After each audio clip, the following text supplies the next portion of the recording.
vocês? Eu sou Renata Goulart, do Beleza na Íntegra, e hoje eu escolhi um assunto que vai ser super legal, super interessante para compartilhar com você, colorista, cabeleireiro, terapeuta capilar e afins, para todos aqueles profissionais da área da beleza que se interessam por essa parte de anatomia, de fisiologia, né? Ou seja, as funções da nossa pele, das nossas células, né? Na verdade, de toda essa fisiologia, de todo o nosso fio de cabelo também, e tricologia, que é, né, também aí o estudo do nosso fio de cabelo. Bem, pessoal, eu fiz um esboço, né? Bem assim, não é aquele esboço lindo, maravilhoso, porque eu não sou uma exímia desenhista, mas é através desse desenho que eu vou poder hoje compartilhar com vocês, coloristas, cabeleireiros, né, um pouquinho do conhecimento que eu tenho sobre tricologia. Renata, e por que é que realmente é tão importante que eu, como colorista, saiba, que eu, como enquanto cabeleireiro, enquanto auxiliar de cabeleireiro, realmente tenha conhecimento sobre essa área de tricologia, sobre a parte das camadas internas, externas e assim por diante da pele? Gente, é a nossa matéria-prima. Eu necessito ter, né, como obrigação, saber e conhecer como é que é criada a nossa matéria-prima, que é o fio de cabelo. Então, pessoal, vocês já devem ter visto em algum outro vídeo, em alguma outra atividade que eu tenha feito com vocês, sobre as camadas da pele. Muito bem. Aqui eu coloquei um esboço, né? Do lado de cá está até um pouquinho mais bonitinho. Do lado de cá eu deixei bastante espaço em branco, que será para que eu possa aproveitar esses espaços para fazer as anotações, as quais irão nos auxiliar a compreender todo esse processo que está acontecendo aqui, tá? Diríamos que se nós pudéssemos, né, não só aqui seria como se fosse uma visão microscópica da coisa, mas diríamos que se a gente pudesse entrar dentro de uma cápsula que viajasse por dentro do nosso corpo humano, seria fantástico, porque seria ali que você iria entender, compreender e analisar cada função de cada célula, de cada processo que acontece, para que aqui do lado de fora esse fio de cabelo venha sair com saúde, vigor e brilho, né? Então, aqui nós temos, eu dividi as camadas da pele. Já é sabido por todos nós que a nossa pele, né, a nossa derme, ela possui, né, 3 divisões em 3 camadas, que são as chamadas camadas, né, de pele, que são a nossa querida epiderme, que é a nossa camada externa, a camada que fica aqui do lado de fora do nosso corpo humano, é a camada a qual nós podemos tocar. Ela tem várias funções, tá? E uma delas é essa sensação ao toque, não importa se é o toque prazeroso, de carinho, de afeto, aquela coisa toda, daquele chameguinho, ou se é de um beliscão, de um apertão, né? Essa é uma das funções da nossa pele, da nossa epiderme. Uma outra função também, né, da nossa epiderme é em relação além dessas sensações, né, nervosas, nós também temos a sensação nós temos também a função da proteção, que do meu ponto de vista é uma das principais da epiderme, tá? Que ela é responsável por proteger todo esse arcabouço dessas outras camadas de pele aqui mais internas, né? Todas as nossas células, essa reprodução celular, todo esse ciclo de renovação celular. Por que é que ela tem essa função? Aqui do lado de fora, ela tem uma função de proteger toda essa parte aqui dentro através de uma ação antifúngica. Ela vai nos proteger contra ataques de fungos e bactérias e tudo mais que está aqui ao nosso redor e que talvez possa nos comprometer, né, de uma forma de saúde mesmo, aqui nas camadas mais internas. Afinal de contas, nós sabemos que não só na área externa nós temos também todas essas bactérias, esses fungos, esses ácaros e tudo mais, mas também temos, né, dentro do nosso corpo. No entanto, aqui dentro quem toma conta são os nossos anticorpos, mas do lado externo, quem está tomando conta, pelo menos até o momento, é a nossa epiderme, ok? Vocês vão observar que eu coloquei as células nesse desenho, né, da nossa epiderme em cores de rosa. Por quê? Para diferenciar das células que eu coloquei aqui, tá? Da nossa derme. Então, aqui, olha, eu tenho uma segunda camada de pele, que é a nossa chamada derme. Gente, a derme, ela tem um papel essencial. Talvez todas elas tenham a sua importância, mas no meu ponto de vista eu acredito que ela seja até um pouquinho mais importante ainda do que as demais. Por quê? Ela tem uma camada mais espessa, ou seja, uma camada mais grossa, porque é nela que acontece várias coisas, né? Para produzir o nosso pelo, para produzir o nosso cabelo, tá? Acontece também que nela nós temos uma quantidade de células trabalhadoras muito maior do que nas demais camadas. Bem, aqui nós temos logo abaixo, tá? Uma terceira camada que nós chamamos de hipoderme. A nossa querida hipoderme, tá? Que é uma camada um pouco mais profunda em relação à nossa derme e à nossa epiderme. Ok. Vocês vão observar que também aqui na nossa hipoderme eu coloquei as cores das células de laranja. Por que é que eu coloquei de laranja, pessoal? Porque é exatamente aqui na hipoderme que eu tenho a maior concentração de tecido adiposo da nossa pele. Renata, o que é mesmo tecido adiposo? Ah, gente, tecido adiposo é aquele tecidinho indesejável da mulherada, é o tecido da gordura, tá? É o tecido que também é responsável pelas nossas gordurinhas, né? Excessivas e tudo mais. Então, eu coloquei em laranja. Mas o que tudo isso tem a ver com a produção do meu fio de cabelo? Eu quero saber isso daí agora. Muito bem, simples. Bom, como nós sabemos, tudo que acontece no nosso corpo humano acontece de uma forma muito sincronizada, porque nós somos muito melhores do que qualquer computador que tem ali, né, seus comandos, mas nós temos uma engrenagem extremamente perfeita e sincronizada. E isso nos favorece no que se diz, né, enquanto, né, se diz em produção e inovação celular, muito mais, do que qualquer tecnologia. Bem, simples. Aqui do lado de fora, tá? O que acontece? A nossa querida epiderme, ou seja, todo, né, o tecido conjuntivo epitelial, mas a nossa epiderme, né, e a nossa derme, elas mandam mensagens, mensaginha, não é via e-mail nem via correio, mas elas vão. E elas mandam essas mensagens para a própria, né, camada, para as próprias camadas internas da pele, aqui para a derme, né, para que os fibroblastos, né, possam produzir, né, fibras de colágeno. Colágeno, isso mesmo, é por essa razão que nós realmente precisamos. Se você quer ter um cabelo saudável e bonito, uma pele saudável e bonita, se faz necessário uma grande ingestão de colágeno. E esses fibroblastos que vão produzir fibras de colágeno vão receber essa informação lá desse tecido conjuntivo, né, do epitelial conjuntivo da pele, e ele vai falar, pera lá, estão mandando mensagem lá de cima que é para eu aqui do lado de baixo produzir quem? O folículo piloso. Isso mesmo. Então ele começa, nesses fibroblastos, através dessa produção de fibras de colágeno, começam a criar uma espécie de teia, ou melhor, uma rede de sustentação, uma trama, que vai se formar como se fosse uma bolsa, um saco alongado.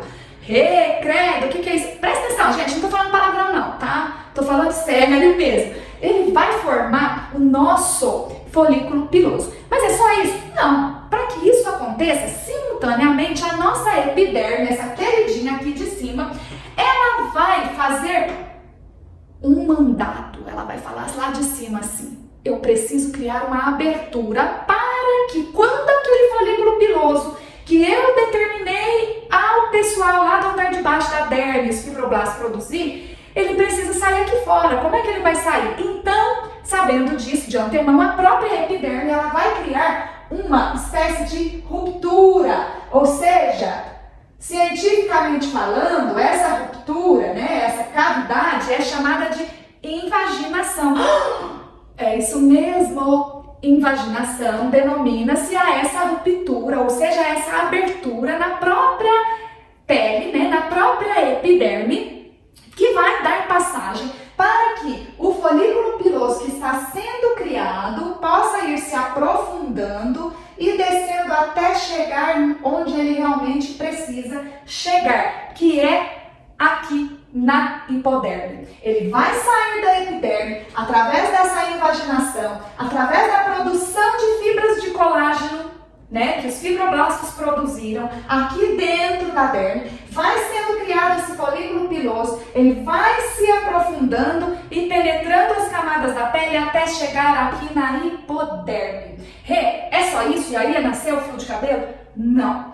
Para aquela pessoinha curiosa aí do lado de lá, que vive me perguntando, quando eu arranco um fio de cabelo de forma brusca, que eu forcei, não foi que esse fio de cabelo caiu naturalmente, eu vejo que tem ali uma pontinha esbranquiçada, às vezes sai até com uma espécie de uma geleinha na ponta. O que é aquilo? Aquilo é o nosso querido folículo piloso, tá? Quando eu tenho uma queda natural do fio de cabelo, esse folículo piloso não sai junto. No entanto, quando eu tenho uma queda, porque eu arranquei, eu extraí esse fio de cabelo, aí ali ele sai junto. E muitas das vezes ele leva alguém extremamente importante que mora aqui embaixo, que é essa geleinha, tá? Nós vamos falar um pouquinho mais sobre ela daqui a pouquinho. Então vocês podem observar que aqui esse processo todo está acontecendo simultaneamente, tá? Enquanto aqui na epiderme foi dado gatilho, falaram, olha, vai lá e faça isso, trabalha, produza aí fibroblastos, uma teia, uma rede de sustentação para que eu possa criar um fio de cabelo, aqui do lado de baixo, tá? Nós temos aqui coadjuvantes que são importantes no papel da criação desse fio de cabelo que vai nascer aqui. Quem são eles? Muito bem, esse vermelhinho aqui, ó, eu já tinha colocado ele aqui embaixo a setinha, esse vermelhinho nós conhecemos como os capilares sanguíneos.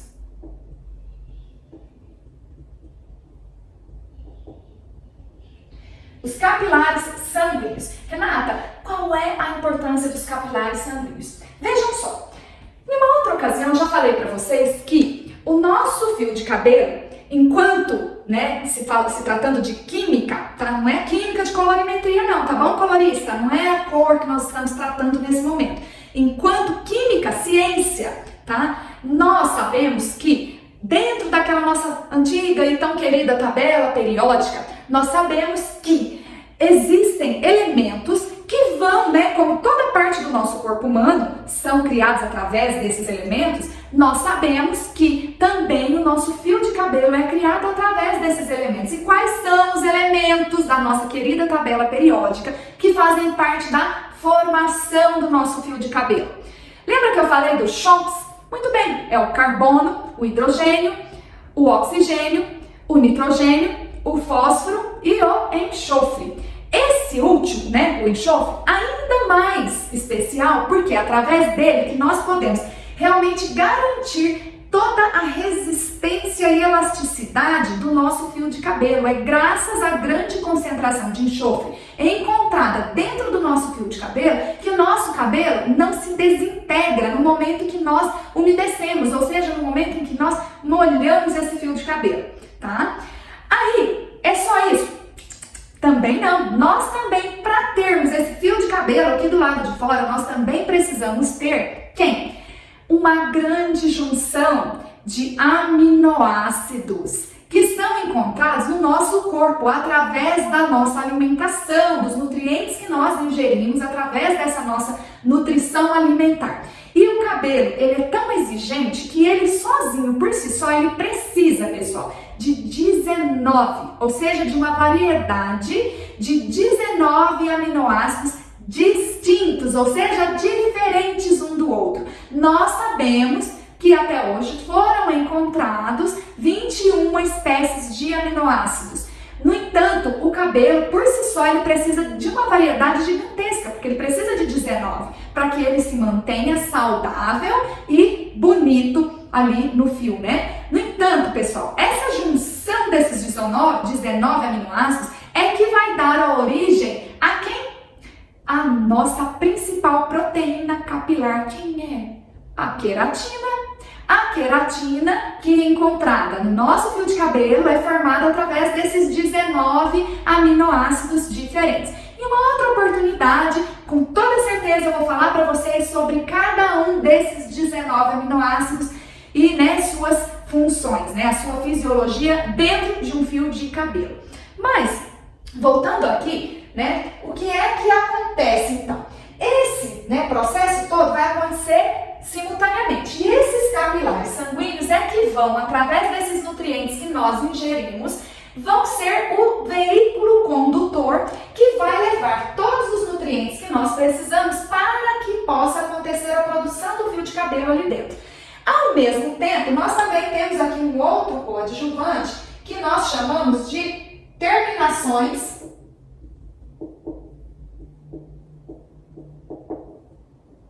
nervosas.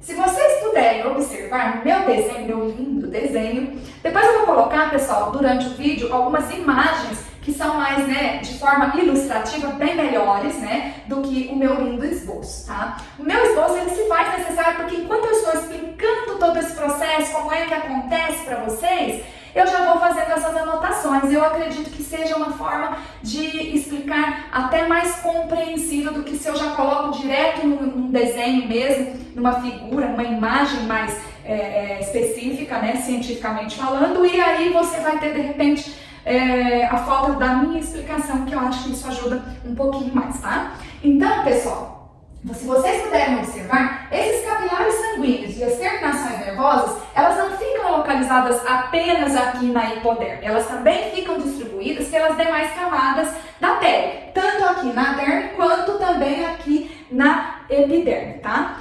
Por quê? Porque ela não tem a função de levar nutrientes ou sensações, né, somente para o folículo piloso. Aqui eu ilustrei porque o meu foco é o folículo piloso. No entanto, vocês podem observar que aqui eu coloquei um capilar nervoso, ou seja, uma terminação nervosa, levando essas sensações até a nossa epiderme. E também eu posso estar colocando aqui, olha, para que vocês possam ver, também um capilar sanguíneo que está levando também esses nutrientes por todas as outras células das camadas da nossa pele, tá?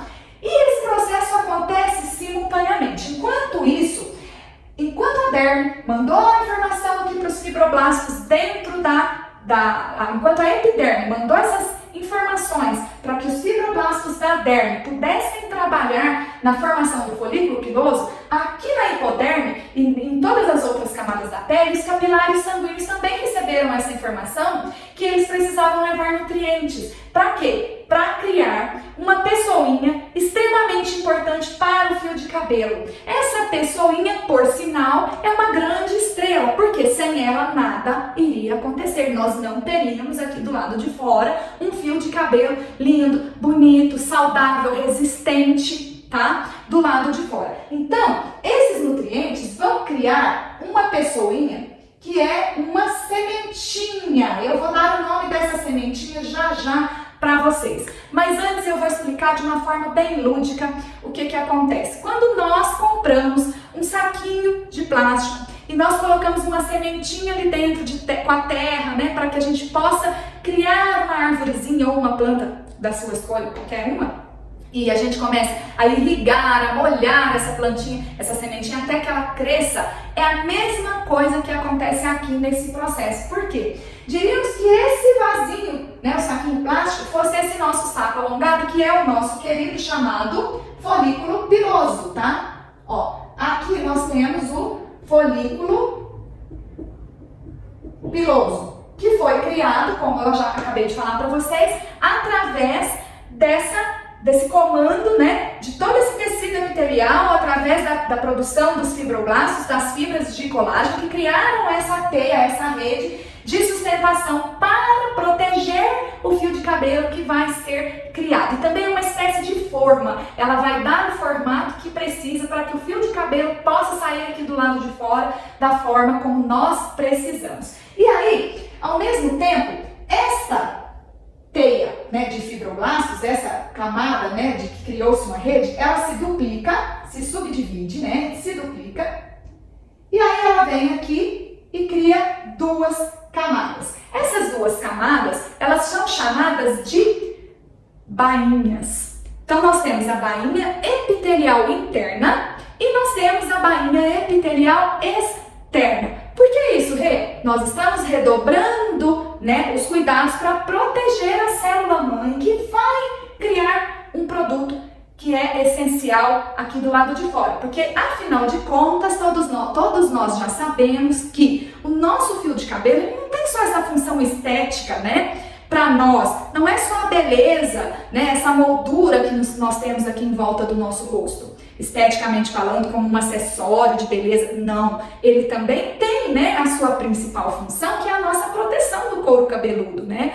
Ele protege as nossas 3 camadas de pele, o nosso couro cabeludo, protege a nossa, né, calota craniana. Então, nós sabemos que o fio de cabelo ele tem outras funções. Ele protege, né, contra o calor do sol excessivo, ele protege e nos aquece quando é um inverno rigoroso. Então nós sabemos e deveríamos entender o quão é importante nós termos, né, essas melenas, esses cabelos aqui do lado de fora, tá? Não é apenas, né, uma função estética, tá bom, pessoal? Então aqui, essa bainha epitelial interna e externa, né, elas também têm, né, essa função. Então eu vou colocar aqui, eu tenho uma bainha epitelial, aquela ali a interna,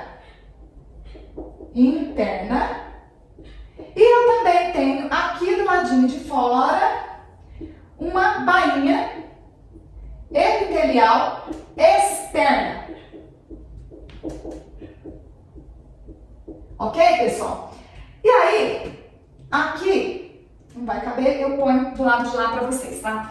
Essa bainha, elas vão proteger, né, e dar a forma, é como se ela fosse uma forma dentro do folículo piloso, para que esse fio de cabelo vá se afunilando, criando uma forma e que ela saia aqui do lado de fora com essa haste alongada, a qual realmente nós sabemos que é aqui do lado externo, né, o formato dela. E aí, pessoal, o que acontece? Nesse mesmo momento, quando esse folículo piloso ele acabou de se duplicar e criar, né, essas duas bainhas, a epitelial interna e a externa, ao mesmo tempo aqui do lado de baixo, na hipoderme, né, os capilares sanguíneos mandaram nutrientes e foi criado uma sementinha mãe, tá, que eu costumo chamá-la de papila dérmica.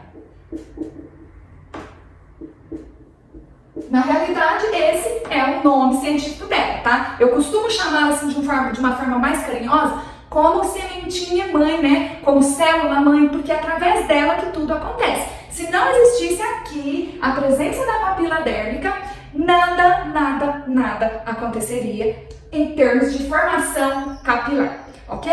É só isso? Não. Então, aqui dentro do fio de cabelo vai começar a acontecer um processo. Mas antes de eu falar desse processo, eu vou falar de mais um personagem importante aqui, que vocês podem observar que eu coloquei aqui, que são bolsinhas alaranjadas. Olha, vejam só, que nós podemos chamá-las, né, nós conhecemos como glândulas sebáceas. Qual é a função da glândula sebácea? Muito bem, na nossa pele, tá, existem, né, várias camadas de células, mas essas células precisam não só de nutrientes, como de espaço e lubrificação, para que esse processo delas de, né, nascer, ter o núcleo, perder o núcleo e morrer, né, que elas vão morrendo ao longo, quando elas envelhecem e se perdem, né, elas vão morrer. Isso acontece também precisa de ter uma lubrificação. E o papel das glândulas sudoríparas na pele é exatamente esse, de criar um sebo que vai lubrificar todas essas 3 camadas da pele, e não só elas, esse sebo também vai lubrificar toda a nossa haste do folículo piloso e o seu fio de cabelo, tá? Que vai ser criado aqui dentro. Então aqui nós temos, eu vou colocar aqui embaixo, ó, as glândulas. Deixa eu apagar esse pedaço, ó, que vai ficar melhor pra gente fazer essa anotação aqui, pessoal, ó. Então aqui eu tenho as glândulas Nossa, escrever do lado que não é o seu é o hein, gente? Me desculpa, mas eu vou fazer de novo bem devagarzinho. Glândulas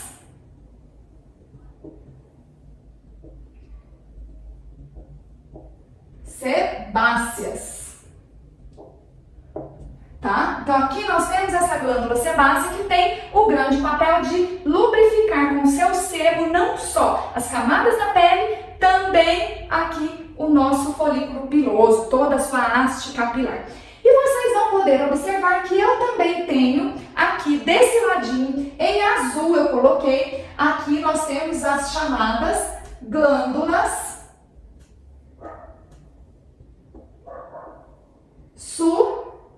sudoríparas. Glândulas sudoríparas. A letra não tá muito bonita não, mas eu acho que dá para entender, tá, gente? Então, essas glândulas sudoríparas também têm aqui, né, o seu grande papel. E qual é o papel da glândula sudorípara? Nós temos aqui do lado de fora, na epiderme, tá, uma camada de um determinado líquido que nós chamamos de manto hidrolipídico. E qual é a função desse manto hidrolipídico? Vejam só, as duas glândulas, a glândula sebácea e a glândula sudorípara, vão produzir os seus, né, respectivos nutrientes, a sebácea com sebo, a sudorípara com suor, e essa junção desses dois componentes vai sair aqui fora e vai criar aqui fora o manto hidrolipídico. Manto hidrolipídico.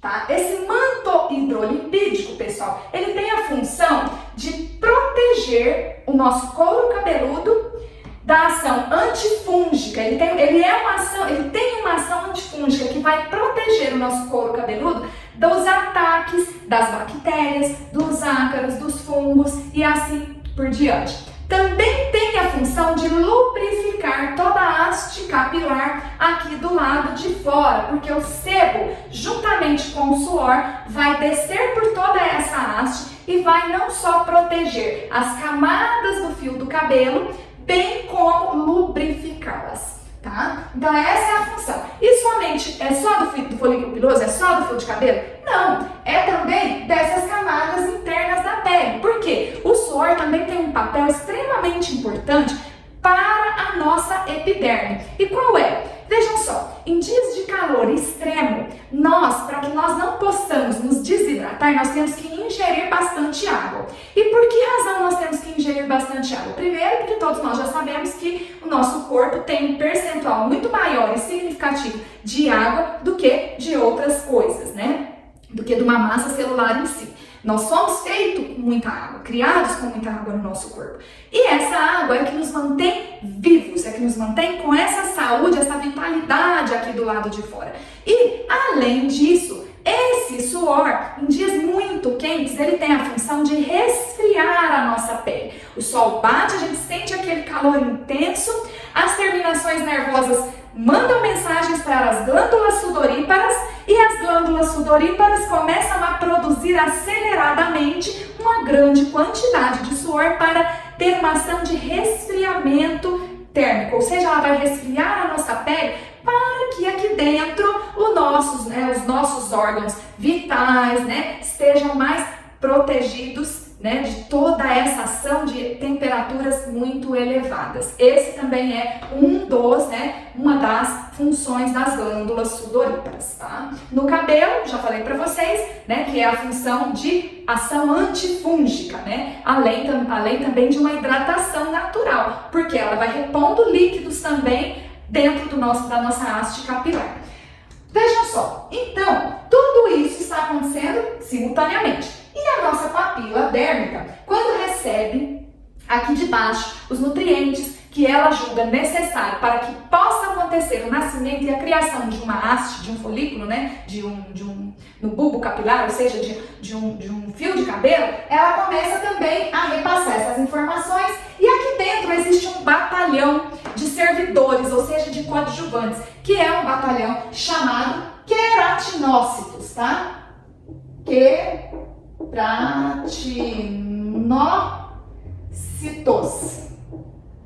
O queratinócitos são os soldadinhos que produzem, através de todos aqueles 19 aminoácidos que eles recebem através dos capilares sanguíneos, eles vão produzir algo essencial para o cabelo, que é a nossa queratina. Então, aqui nós vamos tendo células que são produzidas, né? Células de queratina que são produzidas pelos queratinócitos. E esses queratinócitos, que são esses soldadinhos que produzem a queratina, eles vão criando essas células com núcleo. E a partir de um dado momento, né, nós temos aqui, eu vou colocar mais ou menos dividido aqui assim, ó. Nós temos aqui algo chamado linha de Auber. O que vem a ser essa linha de Auber, pessoal? A linha de Auber nada mais é que como se fosse uma divisão, tá? Uma divisória dentro do folículo piloso, dentro do bulbo capilar. Que ela é, ó, vou colocar bem espremidinho aqui, linha de Auber. Essa linha de Auber, ela tem a função de fazer, é como se fosse um divisor de águas para as células, porque tudo acontece de uma forma muito inteligente. Os queratinócitos recebem dos capilares sanguíneos os nutrientes que vão dar para ele as 19 variedades de aminoácidos que vão se transformar na proteína da queratina. Então ele cria células de queratina que são com núcleo. A partir da linha de Auber, essas células vão mudando o seu formato, vão se tornando alongadas e elas vão perdendo o núcleo. E também aqui dentro da derme, ela ainda, né, abaixo da linha de Auber, ela também tem mais um batalhão de soldadinhos que são os melanócitos, tá? São outros soldadinhos, tá? Melanócitos.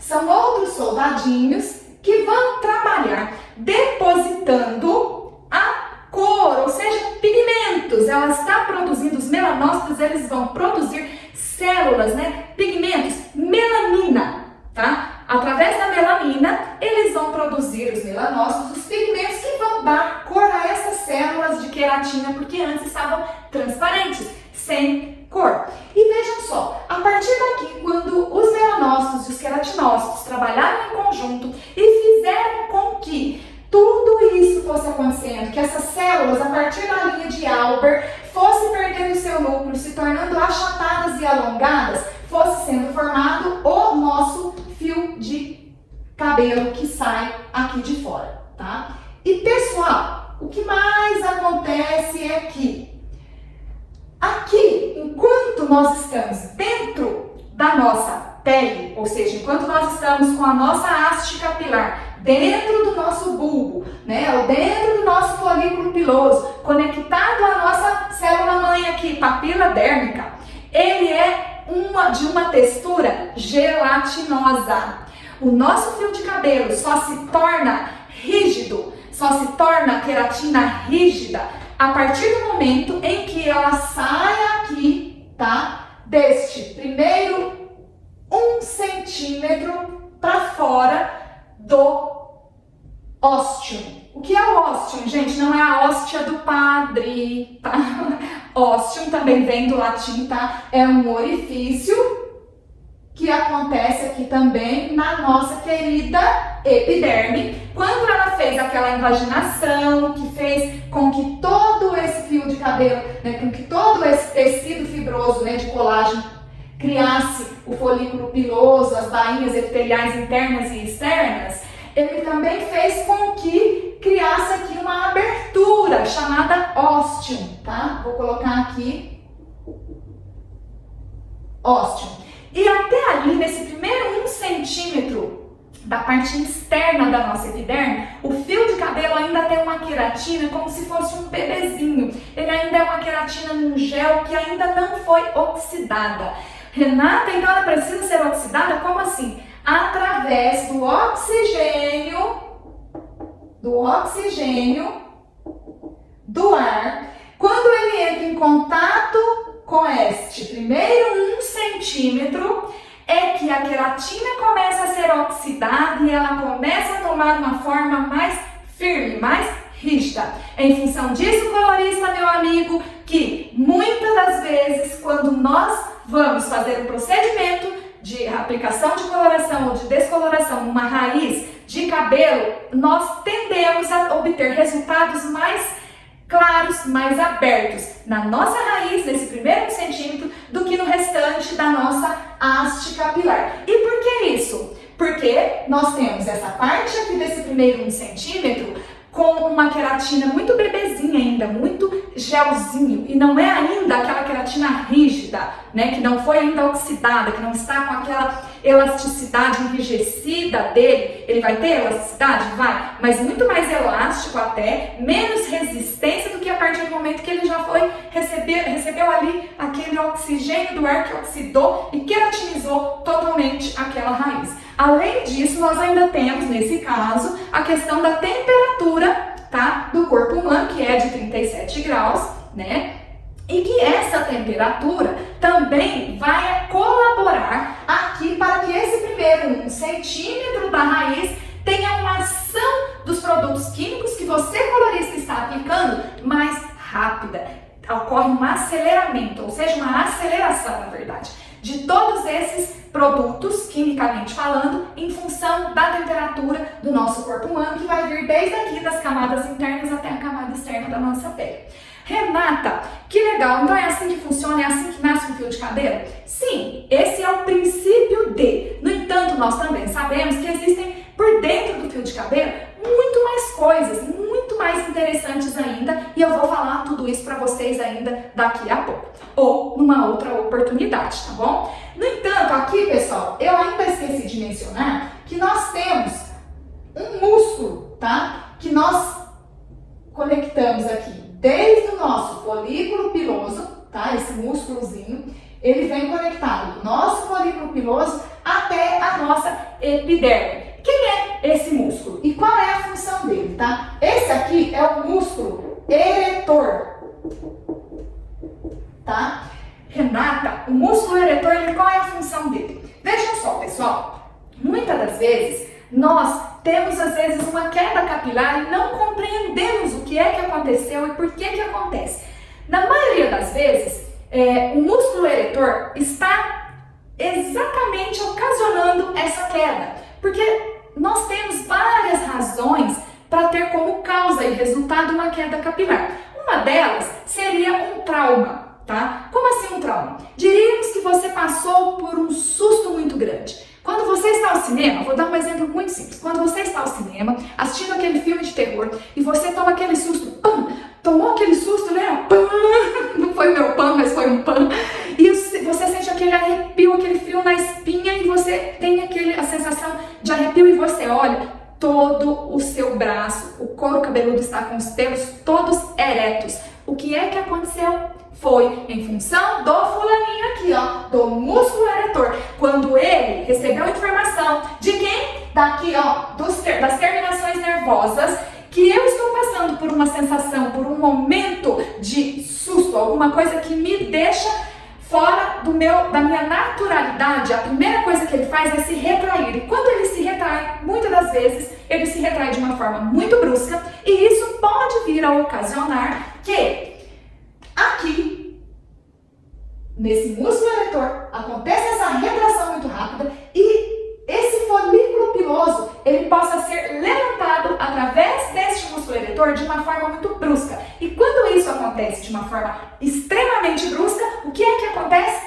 Aqui, a nossa célula-mãe acaba, por sua vez, se desprendendo, ela se desconecta do folículo piloso. E isso faz com que, a longo prazo, em torno de 6 meses, nós podemos vir a ter uma queda desta haste capilar.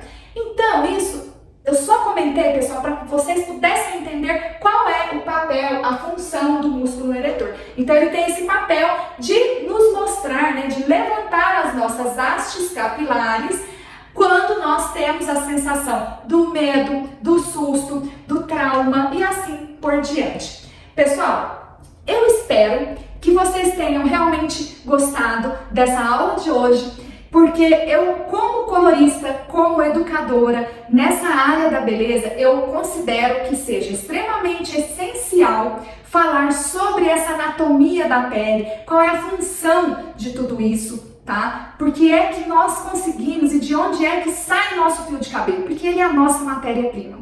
Ok, pessoal? Eu espero que vocês possam ter aproveitado um pouquinho dessa aula de hoje, que tenha sido agradável e que vocês possam memorizar e compreender quão é importante também a nossa alimentação, porque através dela é que nós vamos adquirir todos os nutrientes que serão essenciais e fundamentais na produção dos nossos aminoácidos, da nossa proteína, que é a queratina, do nosso enxofre, do nosso carbono, do nosso oxigênio, hidrogênio e assim por diante, ok? E também será essencial para a melhor funcionabilidade do nosso fio de cabelo, tá? Só dessa maneira é que nós iremos ter uma matéria-prima saudável e que estará apta a receber todos os procedimentos químicos aos quais a sua cliente gostaria de passar. Ter aquele cabelo descolorido com uma cor, uma altura de tom bem clara, só é possível quando nós temos um cabelo saudável. Então, fica a dica para você, colorista, trazer para sua cliente como orientação uma boa alimentação, que elas possam ter aí um cabelo brilhante, saudável, com boa elasticidade, boa resistência e que você, profissional, saiba aproveitar o melhor desse fio de cabelo para que você possa entregar para sua cliente os melhores resultados de cor, de textura e de vivacidade. Hoje eu fico feliz e meu muito obrigado a você, colorista, a você, cabeleireiro, a você, terapeuta capilar, tricologista, pela oportunidade de compartilhar um pouquinho do meu conhecimento com vocês. Obrigada, vejo vocês na próxima aula e sigam Beleza na Íntegra. Eu vou deixar aqui embaixo o link para vocês assistirem outras aulas. Espero que vocês me acompanhem e nos veremos na próxima aula. Até lá, obrigada!